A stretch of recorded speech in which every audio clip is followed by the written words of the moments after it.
So Paul, in chapter 6 of the ebook, you look at Asian economies, China and India and so on. And you've got all this slowing growth in mature economies, thanks to the new normal.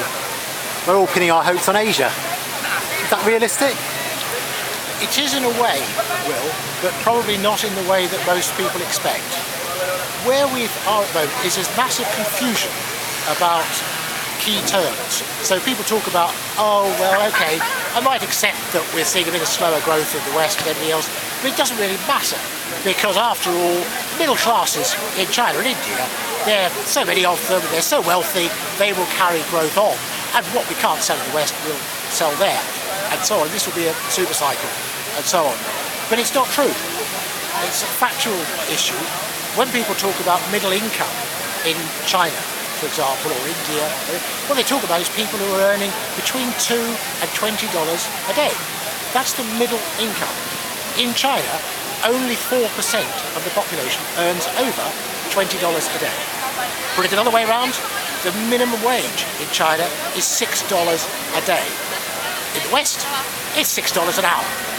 So, yes, there are opportunities because more people are moving into this middle income, out of poverty, but it's not going to be a market for flat screen TVs and new spas and baths and all the things that we've been buying in the West, because our GDP per capita and income are 10 times what they've got. So it's just going to be very different. You mentioned China there, and China's got some particular demographic issues, hasn't it? Can we rely on China to fuel economic growth in the future?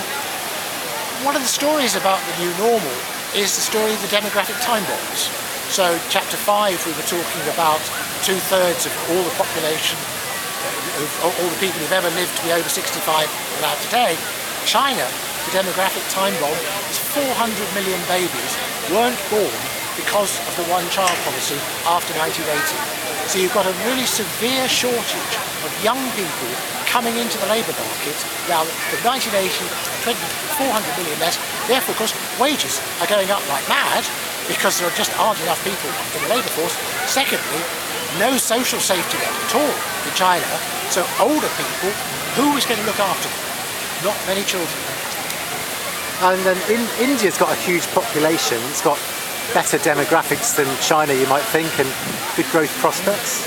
Can we rely on India? Well, again, on the face of it, and I do believe, lots of opportunities again in India, but again, not the type of opportunities that you think at first glance. The incomes in India are just over $1,000 a head. So really very, very poor. John Richardson, in the chapter, talks about the key word you have to associate with India is poverty. It is poverty. Right. Now, yes, it's got the best demographics of any country, really big country in the world. It's a very young population, so lots of opportunities. But you have to think about what are people who are earning $1,000, maybe $1,500. What do they want to buy? What are going to be their first purchases? An example, people in India just buying for the first time a little sachet of soap.